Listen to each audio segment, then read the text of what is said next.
We want to begin this session by acknowledging our righteous ancestors, all those who said freedom or death, all those whose bones lie at the bottom of the transatlantic. We also acknowledge all those who toiled without compassion or compensation.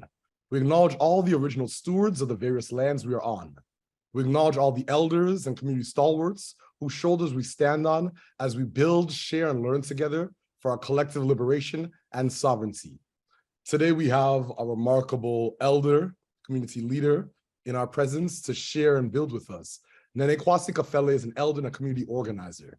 For 40 years, Nene has provided human rights and social justice leadership in Canada, especially in Toronto and Halifax, the Caribbean, and Africa. Nene is an organizer, a teacher, a trainer, a researcher, a clinician, a community advocate, motivational speaker, youth advocate, and certified conflict transformer. Nene is passionate about young people and supporting them to shine their brilliance. He is deeply committed to advancing social justice and human rights and has received numerous awards and recognitions of his work. His doctoral focus was on coping skills, mental well-being, and resilience of African Canadian youth in urban areas like Toronto. Nene is taught in the Faculties of Environmental Studies and Education, as well as the School of Social Work at York University. He is currently residence research scholar at YouthREX in the School of Social Work at the York University. He was director of health equity at the Center for Addictions and Mental Health for 12 years. Nene has also been the director of community economic resources in the Ontario Anti-Racism Secretariat. He was the executive director of the Jamaican Canadian Association, the JCA, for 6 years. Nene has provided anti-oppression and anti-racism training, strategic planning, executive mentoring, organizational change management, and racial trauma expertise to over 100 agencies in Canada, especially in Toronto and Halifax, with regards to child welfare, children, mental health, social services, and shelter sectors. Nene is currently chair of the Tobono Institute, an African-Canadian community-based research, public policy, and training institute in Toronto. He is also the founder and chair of Aya Africa, an NGO working in 4 regions in Ghana: Upper East, Volta, Eastern, and Central regions, on youth-related issues of health, sexual health, education, food security, and economic development. Nene is the Manya Meche, the development chief for Manya Krobo traditional area in the eastern region of Ghana with responsibilities for youth. Nene currently resides in Cape Coast, Ghana and Toronto, and is a proud father of 2.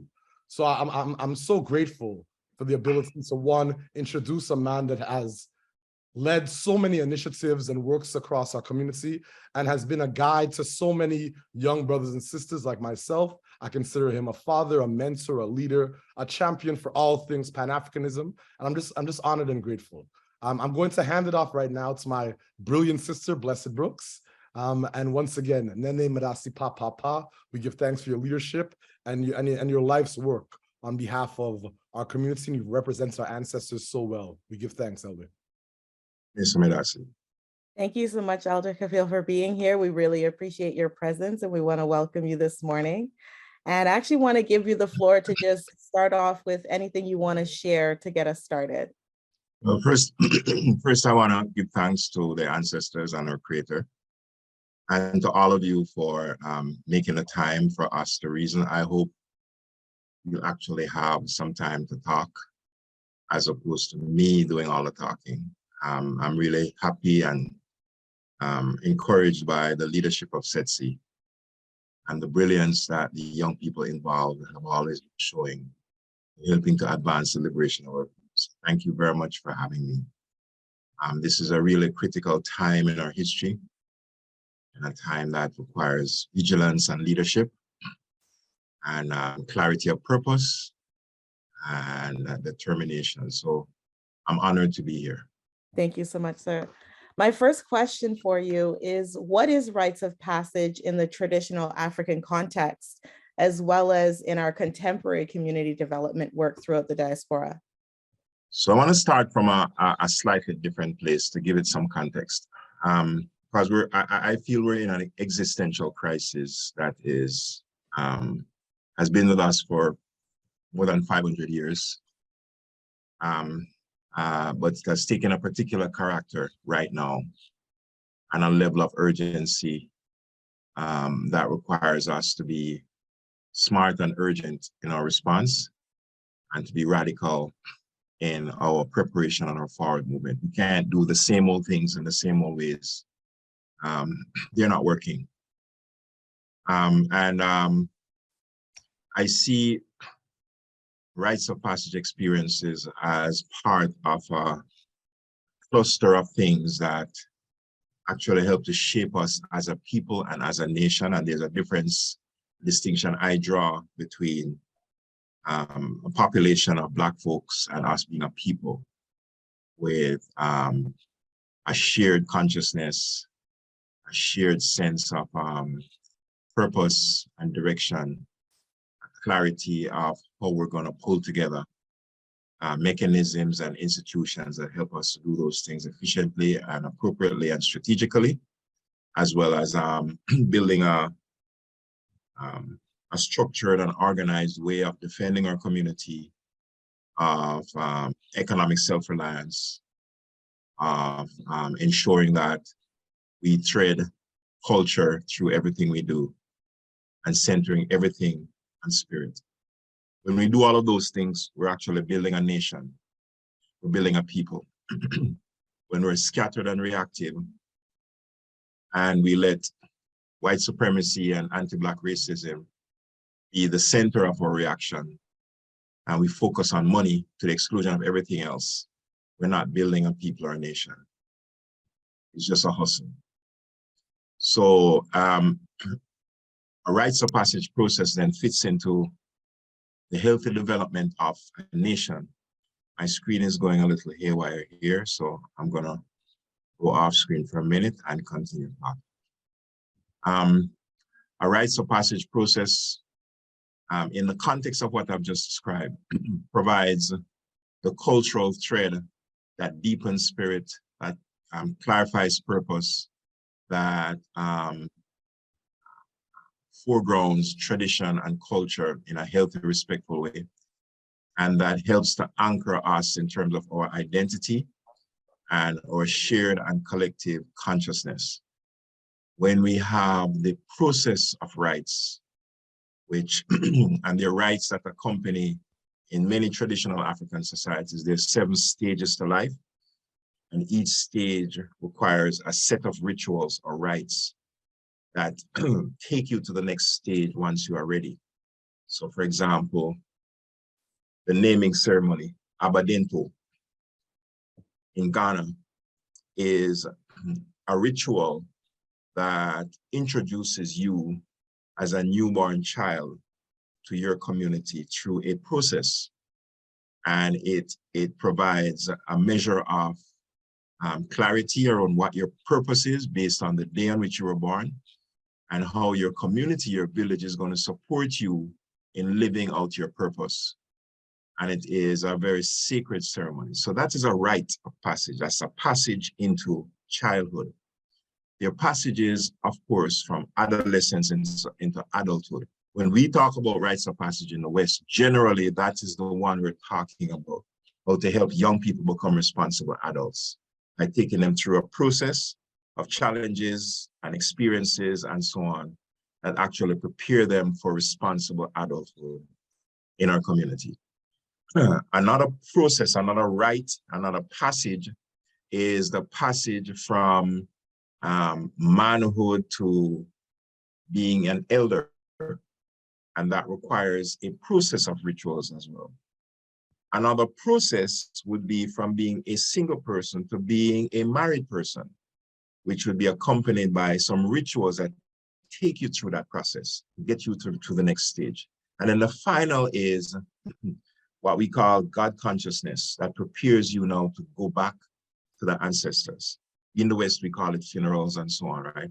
Which would be accompanied by a set of rituals that take you through a process. So there's 7 different stages, and each stage, to be prepared and ready for the subsequent stage, you have to go through a process which would acknowledge your readiness to actually live fully in that new stage that you're going through.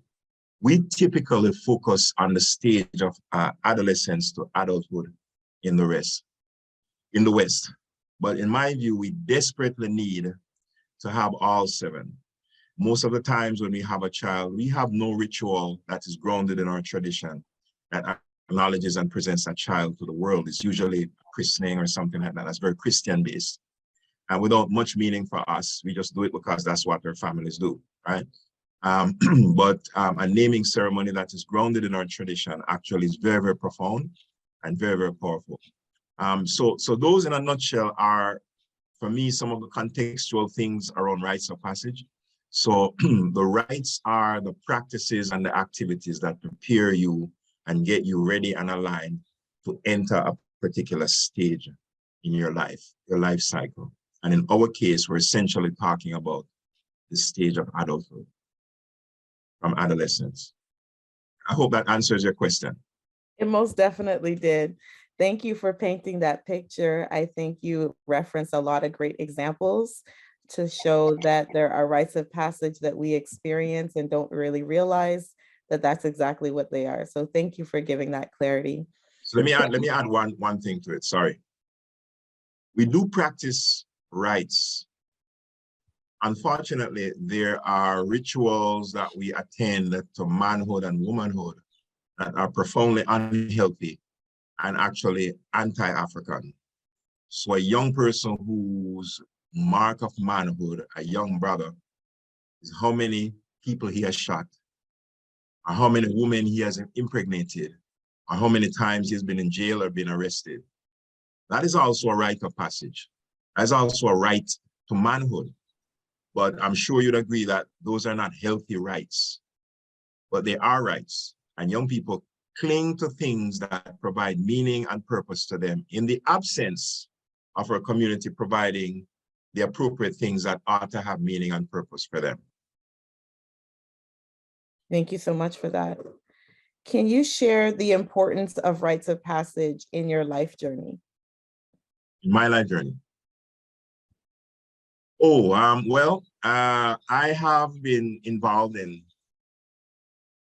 this struggle all my life. I grew up in Jamaica actually, you guys have heard of Bob Marley, I'm sure. My community was right next to his. His community was called Trenchtown, and mine was called Whitfield Town, which was next door. I actually played football with Bob.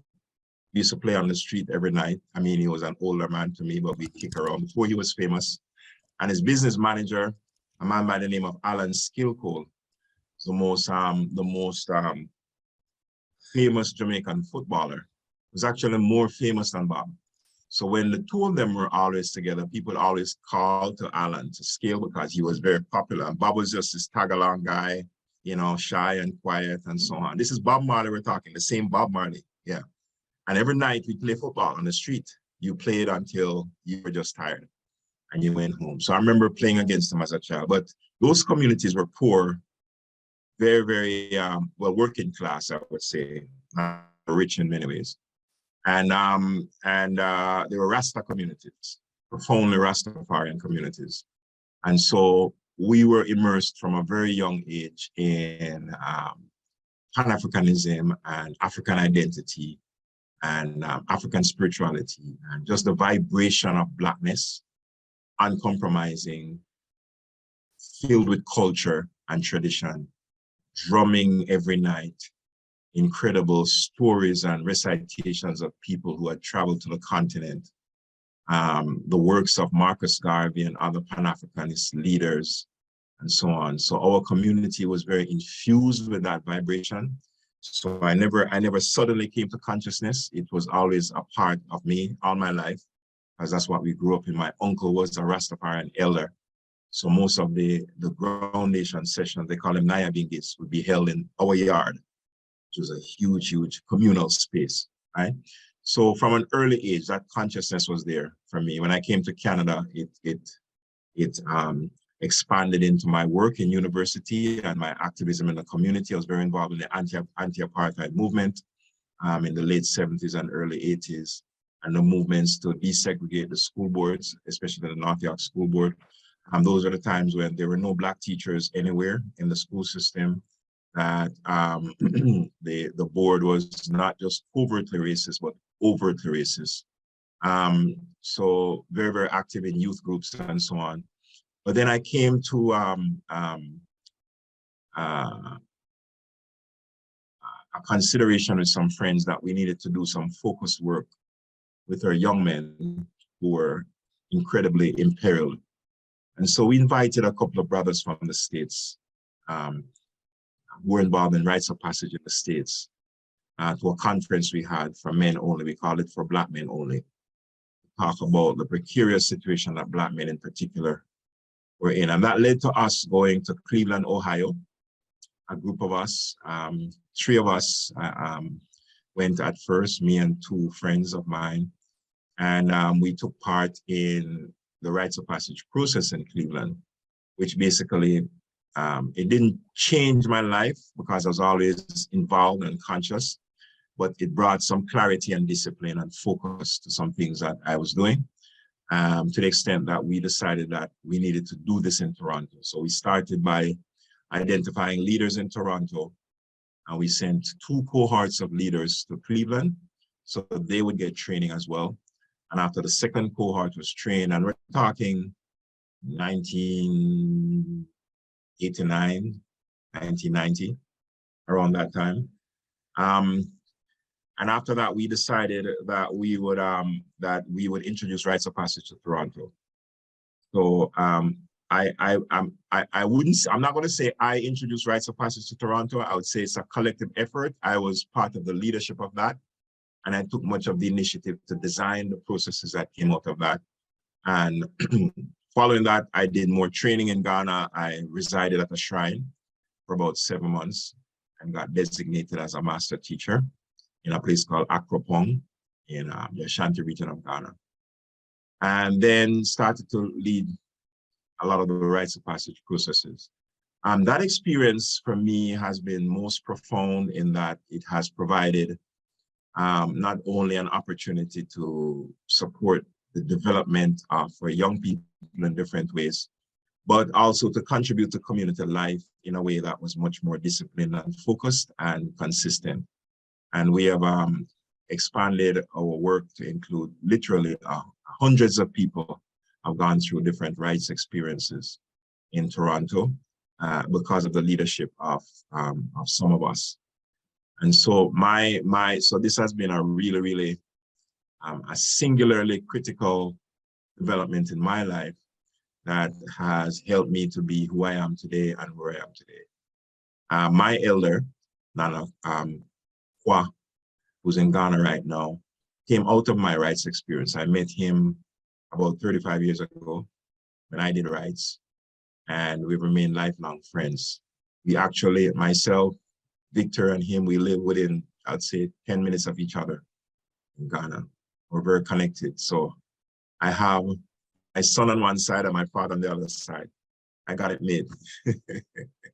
That's excellent. I want to give you a space to talk more about the rites of passage here in Canada. So in your work in Black communities across Canada, are there any inspiring models or communities of practice that relate to rites of passage programming that you'd like to share or amplify a bit more? So, I mean, I can speak most definitively about Toronto. And a little about Halifax, but mostly about Toronto. In Halifax, they're doing some work in the prison system with Black males that has a very strong rights components. And it's very inspiring. A group of brothers called, I don't remember the name right now, but the leader is a brother named Marcus. Can't forget the name Marcus, yeah, brother Marcus. I'll remember the name and I'll pass it to you, Victor, later on. But in Toronto, there are lots of things happening. I would say a lot of mainstream organizations, for example, have incorporated rites of passage principles in some of their programming and are running rites type processes for young people, Black youth. I think of CTYS, Central Toronto Youth Services. I think Wood Green Community Services. In York region, our dear brother, Kojo Lee, is running a program called Sankofa, which is heavily rights-based. I know Yensomu has been doing some rights training in the city. I know that the Children's Aid Society of Toronto has done some rights-related work as well. The gap I see is that most of those are mainstream organizations. I mean, there are Black folks inside who are leading this effort, but certainly we need to have more community-grounded, Black-led, Black-focused agencies owning and leading these processes for our communities. I think the measure of self-reliance that we need has to come from the initiatives we take in terms of our own activities, our own institutional structures and processes that protect this vital part of who we are. Culture is everything. Everything we do emanates from our cultural grounding and is informed by spirit, or ought to be. And if we don't have those things as being central to our work in our community, then we're not building nation. We're just a population, you know? So the intentionality around that, ask yourselves, those of you who work with different organizations, what is the cultural grounding of my group? Is it simply some performative thing? We say a few words at the beginning of our session. We have a few things dotted here and there during December, Kwanzaa, or February, African History Month. Or is it really grounded and threaded through everything we do in a consistent way? And what does that actually look like in terms of relationships, in terms of our acknowledgement of deep spirit and deep knowledge? What does that actually mean as we work? Because we'll find, in my view, when we do those things, our work actually becomes more effective and more authentic and more meaningful for young people.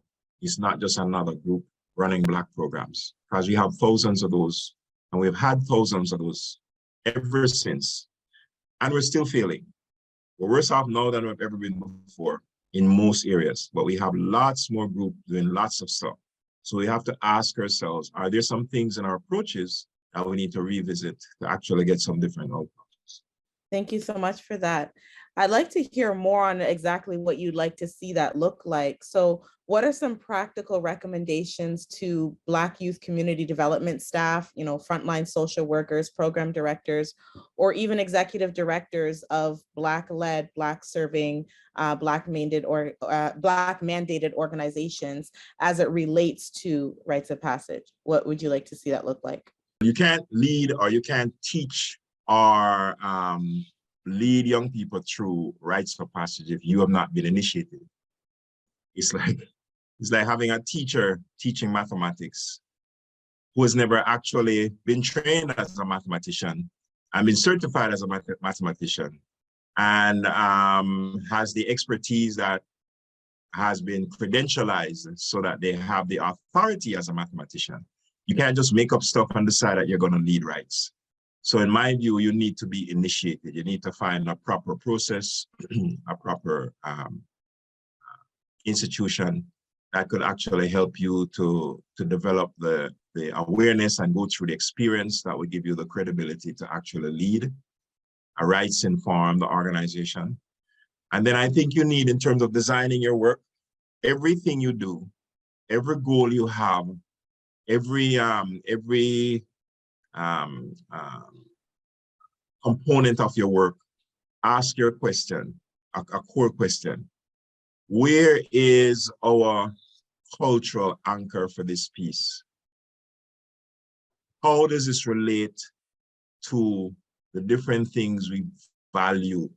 Self-reliance, collective work and responsibility, self-respect, spirit. How does it look? How is it manifested? And how is it being consistently engaged in the work that we do? As we get focused on building our organization, how do we make sure we don't lose track of why we're doing this? You can't build wealth if you don't build spiritual wealth and vital relationships and critical consciousness. And all of those things, to me, need to be intentionally grounded and integrated into what you're doing. Find something, we can talk about that if you want, in terms of a process. and make sure that you tread culture, you anchor culture in everything you do. We would definitely love to hear more on the opportunity for people to plug into that, knowing that that is what you recommend. So we could definitely get into that at another time. We want to know how important do you feel the disaggregated data or targets or benchmarking metrics and the evaluation of impact measurement on the programs that are serving within the Black communities? One of the beauties of, one of the amazing things about our people is when Europeans came, they not only underestimated, but they dismissed the sophisticated complexity of our structure of life and the ways in which we organize our reality. There are different symbologies across the continent, Adinkra being the one that we most often refer to, but their symbologies, of course, emanating from Kemet, emanating from the Shona people in what we now call Zimbabwe, emanating from Southern Africa amongst the Khoikhoi and the San people. There are different symbologies and systems of symbols that help to regulate and organize life and provide meaning and structure and purpose. There are 135 Adinkra symbols, for example. And each of those symbols represents a particular aspect of what community life should be governed by: justice, cleanliness, love, loyalty, accountability, measurement, excellent character, etc., etc., etc., spirit.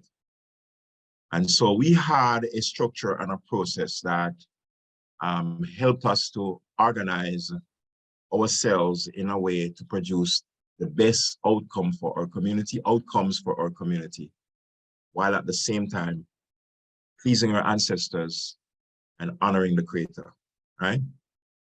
So if we're going to talk about metrics and the need for accountability in our community, again, I go to tradition and culture.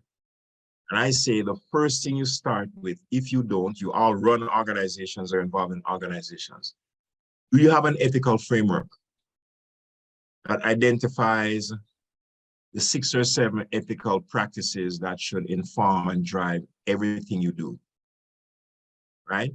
I have a couple of frameworks I have developed. I can certainly share it with you, because an ethical framework is the foundation of building accountability, clarifying relationships, strengthening safety amongst you, and providing a structured process for how you're going to be together. And how you're going to be together can help you to determine what it is you're going to hold as being valuable in terms of the outcomes of your work, and how you're going to decide what that value looks like in terms of impact of your work. And as you do so, then the question is, how does this emanate outward into the Black community? If we say we are a nation or a people, then it means we have a shared expectation or sets of expectations around what it is we want to report back to each other in the spirit of collective work and responsibility, in the spirit of shared accountability, what it is we're going to agree to together as a people that are going to be important for us to hold each other accountable for in our work. So we can't have one group over here getting a whole ton of money doing their stuff, but they're only accountable through the writing of a report to the funder, which is a secret document. We don't know what they actually did. They made a lot of noise on social media, wrote a lot of reports, had a lot of meetings and so on, but did it really have any impact? How did it actually transform anything in a meaningful way for our people? And how did we decide on what that impact should look like? Do we have a shared understanding, a shared set of expectations? In the work I've done as a researcher, we have standards that we develop for different things. So when we say, here are some standards for child welfare practice. In other words, if we practice child welfare effectively, whichever agency you're working for, effectiveness means these 6 things in child welfare. So we're all in agreement about what effectiveness means. If you're running programs for Black youth and your program is designed to meet a particular target in terms of its outcomes, how effective are you? Is it just a numerical target you're meeting? Is it a transformational target that you're meeting in terms of things you want to change in the lives of young people? Their mindset, their attitude, their behavior, their pro-social approach to things, their decision-making, their leadership, their identity, their ability to handle money well, their reduction in the level of violent behavior. What is it you're actually measuring to show that you're having impact? And the way in which you measure that, is it a shared understanding amongst all the partners in this thing you're doing, in this community you say you're a part of? Or is it just your thing that you do for funders and for your board of directors? What is it? If it is a shared community thing, we have a lot of work to do because we don't have that. We have some assumptions we make. Yeah, that group, they're doing good work. Well, how do you know? Because you see lots of stuff on social media from them. Does that mean they're actually doing good work? How do you know? So for example, this Zoom that we're having with how many people here? 30 odd people, 40 people. 64 people. 64 people.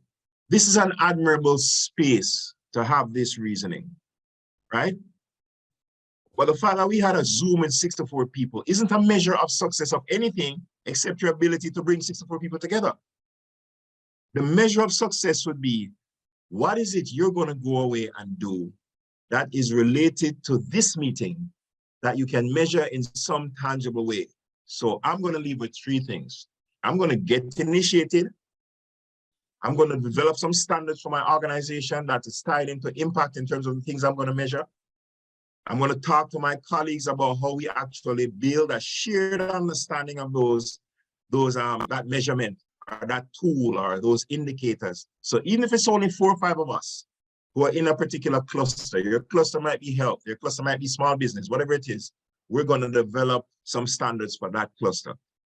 So then we are going to have a kind of rotating and integrated accountability mechanism.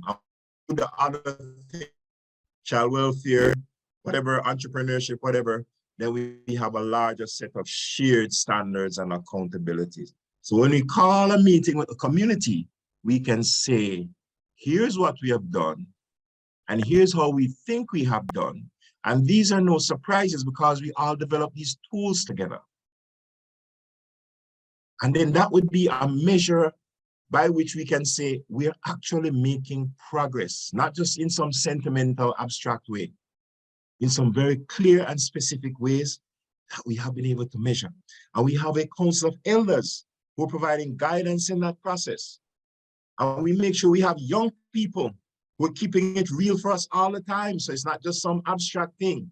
It actually makes sense in terms of their lived experience and their lives on the ground. And so when we meet and we acknowledge and we celebrate the things that are going well, it is meaningful. And this is not connected to what funders want. We give them what they want, but it's connected to what is in the best interest of our community. If we are a nation and not just a bunch of people running around, then we do it collectively. We start small and we build what we do it.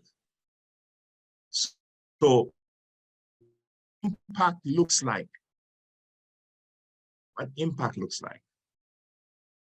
What impact looks like. Some very valuable points there, some actionable points. I think it's been very clear that it's about taking up action after hearing such valuable information. So thank you for making that crystal clear to the community. And many of our leaders nationally and internationally have raised awareness around rest being a form of resistance. As a leader, how essential do you feel self-care is to your well-being of the work that you do? Well, you can't be an effective warrior if you don't take care of your temple. And, you know, I am guilty of that. And so is this guy right here, Mr. Bosedale. We have a term we have coined called yesitis. Did you ever share that document with them? No, not yet. Yesitis is a terminal illness that community leaders often have. It's the inability to say no.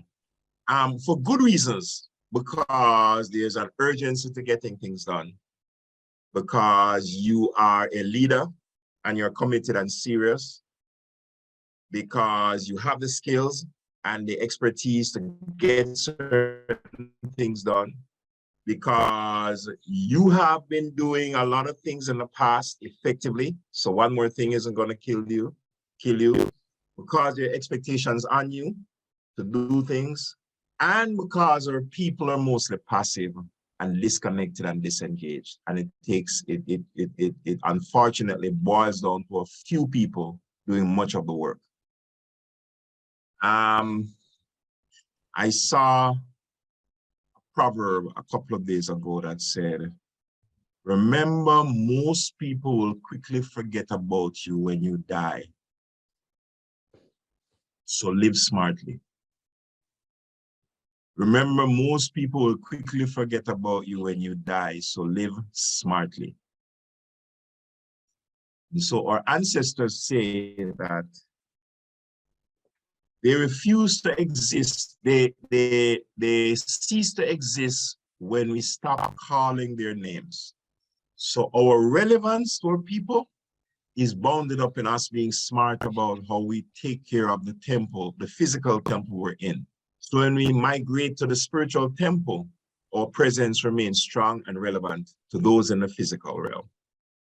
And that taking care of includes all the things that you all know. So I'm not going to repeat them. You need to make sure you eat properly, mostly plant-based stuff. If you can, you get your rest, you say no to things and encourage others to say yes to things. You nurture leadership, so it's not located in you alone or only a few people. You disperse it as much as possible. You be smart about your time, and you get your rest. So that self-care is really important. And we don't actually have enough programs.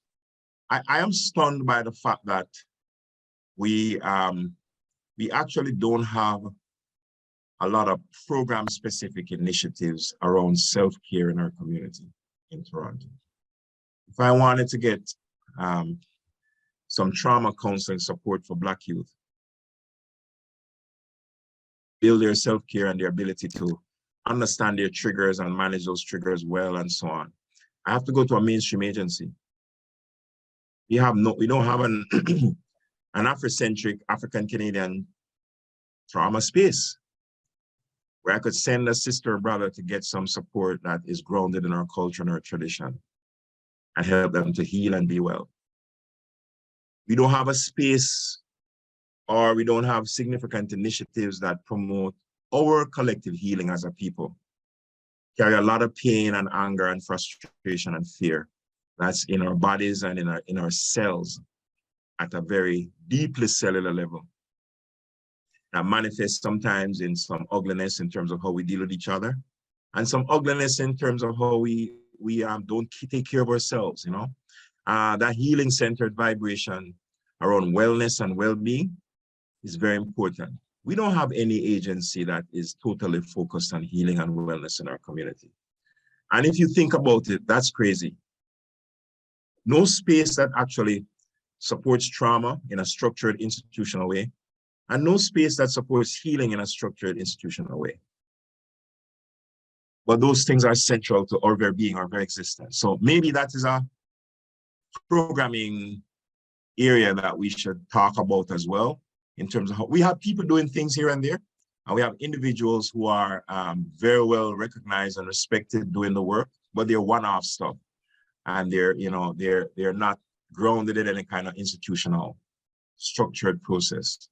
So yeah, somebody said the Ashe community is launching a Black Accessibility Knowledge Hub next month. I'm sure what that is. Are we going to get to most of the chat, or do we have questions, or do you have more questions? My only last question for you is, what is your call to action for Black communities across Canada, if you want to shed more light on what you'd like to see from the community? Oh, if you notice that every question I've answered, the last thing I give is a call to action. Because I don't like to just talk. I've talked enough all my life, right? I want us to act and be intelligent and strategic around that action. We have a body of knowledge to build on. We have incredible elders in our community. We have young people who are doing amazing work that we can capitalize on. We have leaders like yourselves doing incredible work in the community. I think we leverage all of the talent and the skills and the good work we have, and we ask ourselves, what is it that would take this to the next level in terms of our strategic focus about the work, and where can we pull on good examples from our past to help to support that, and current examples that will help to strengthen what we're doing. And who else can we collaborate and align with in a way that's meaningful to get the work done? And I would say center spirit, and center courage in what we're doing. When we're courageous and culturally grounded and connected to each other, the results will be amazing. Right now, I just found out there's something called the Halifax Declaration that came out of a conference in Halifax a few months ago. That is going to be a consultation across the country, Black communities, to make sure that the declaration fully reflects our wishes and aspirations. And my understanding is that it's going to provide a kind of framework of things. Marcus Garvey had a declaration, you and I a declaration about 100 years ago. If you go online, you'll see it. Incredible document, incredible. We could even just take that as a declaration. Change some of the language. They used to say Negro and all of that stuff, right? But still applies, still relevant. But the declaration, I think, can provide a kind of a black print for some things that we can ground practically in terms of priorities we want to focus on, that builds a collective energy amongst us and clarifies the purpose, the shared purpose we should have in moving forward. We want to end this session the way we began, by acknowledging the original stewards of the various lands that we are on. We want to acknowledge our ancestors, those who toiled without compassion or compensation. We also want to acknowledge all of our elders, the community stewards whose shoulders we stand on as we build, share, and learn together for our collective liberation and sovereignty. Thank you so much to everyone for coming out today. Have a great afternoon. And thanks to Brother Victor for his leadership. Amazing. Love you.